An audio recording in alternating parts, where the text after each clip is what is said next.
谢谢你收看今天的文茜世界财经周报。首先，我们先来悼念 Steve Jobs 的1995年遗失的访问带。What's it like to get rich? It's very interesting. I was worth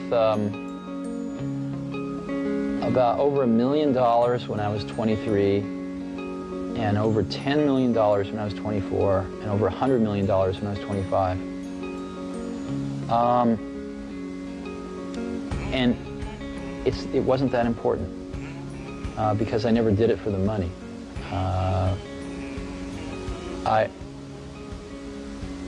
I think money is a wonderful thing because it enables you to do things.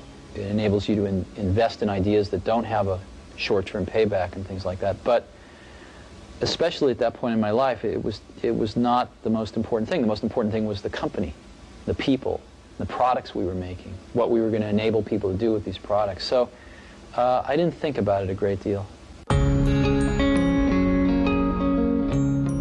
My metaphor for a team working really hard on something they're passionate about is that it's through the team, through that group of incredibly talented people, bumping up against each other, having arguments, having fights sometimes, making some noise, and working together, they polish each other. And they polish the ideas, and what comes out are these really beautiful stones. So it's hard to explain, and it's certainly not the result of one person. I mean, people like symbols, so I'm the symbol of certain things, but it really was a team effort on the Mac. And so I've built a lot of my success off finding these truly gifted people and not settling for B and C players, but really going for the A players. And I found something.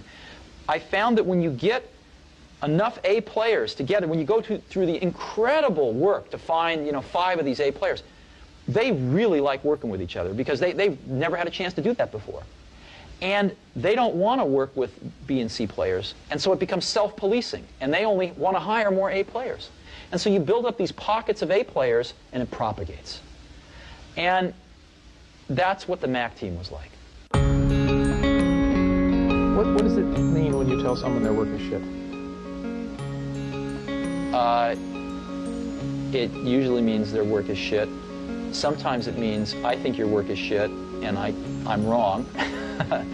But usually it means their work is not anywhere near good enough. When you get really good people, they know they're really good, and you don't have to baby people's egos so much. And what really matters is the work. And everybody knows that. That's all that matters is the work. So, and I think if you talk to people that have worked with me, the really good people have found it beneficial. Some people have hated it, But, and I'm also one of these people that I don't really care about being right, I just care about success. I think that, Apple was in a state of paralysis in the early part of 1985, and I wasn't at that time capable, I don't think, of running the company as a whole.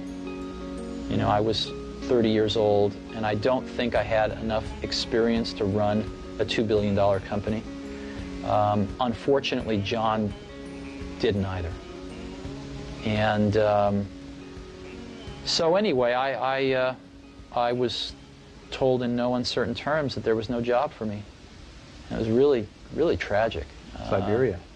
Yeah, it would have been far smarter for Apple to sort of, let me work on the next. I volunteered. I said, why don't I start a research division?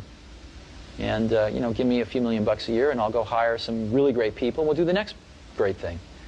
And I was told there was no opportunity to do that. Oh, wow. So, and my office was taken away. It was, I mean, I'll get real emotional if we keep talking about this. I think they're very strong opportunists. And I don't mean that in a bad way. And 2, they're like the Japanese. They just keep on coming. Now, they were able to do that because of the revenue stream from the IBM deal.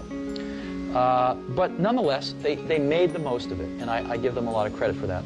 The only problem with Microsoft is they just have no taste. They have absolutely no taste, and what that means is, I don't mean that in a small way, I mean that in a big way, in the sense that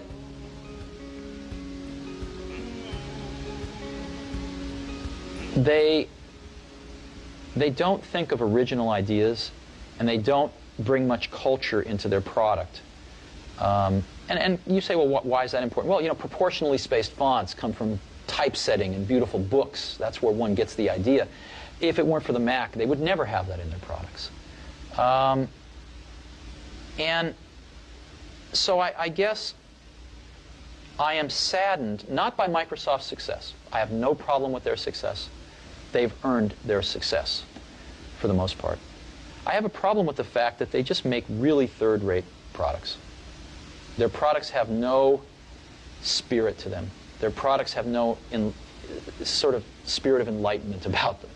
They are very pedestrian. And the sad part is that most customers don't have a lot of that spirit either.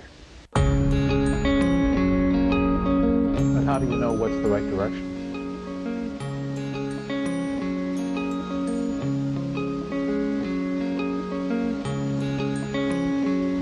You know, ultimately it comes down to taste. It comes down to taste. It comes down to trying to expose yourself to the best things that humans have done, and then try to bring those things in to what you're doing. I mean, Picasso had a saying, he said, good artists copy, great artists steal. And we have, you know, always been shameless about stealing great ideas. And I think part of what made the Macintosh great was that the people working on it were musicians and poets and artists and zoologists and historians who also happen to be the best computer scientists in the world. Well, ask yourself, what is a hippie? I mean, this is an old word, it has a lot of connotations, but to me, you know, because I grew up, I mean, remember that the 60s happened in the early 70s, right? So we have to remember that, and that's sort of when I came of age. So I saw a lot of this, and, you know, a lot of it happened right in our backyard here. So, to me, the spark of that was that there was something beyond sort of what you see every day. There's something going on here in life beyond just a job and a family and 2 cars in the garage and a career. There's something more going on. There's another side of the coin that we don't talk about much, and we experience it when there's gaps, when we kind of just aren't really, when everything's not ordered and perfect, when there's kind of a gap, you experience this inrush of something. And a lot of people have set off throughout history to find out what that was. You know, whether it's Thoreau or whether it's, you know, some Indian mystics or whoever it might be. And the hippie movement got a little bit of that, and they wanted to find out what that was about. And that life wasn't about what they saw their parents doing. And of course the pendulum swung too far the other way, and it was crazy. But there was a germ of something there. And it's the same thing that causes people to want to be poets instead of bankers, you know? And I think that's a wonderful thing. And I think that that same spirit can be put into products. And those products can be manufactured and given to people, and they can sense that spirit. I mean, if you talk to people that use the Macintosh, they love it. I mean, you don't hear people loving products very often, you know, really. But you could feel it in there. There was something really wonderful.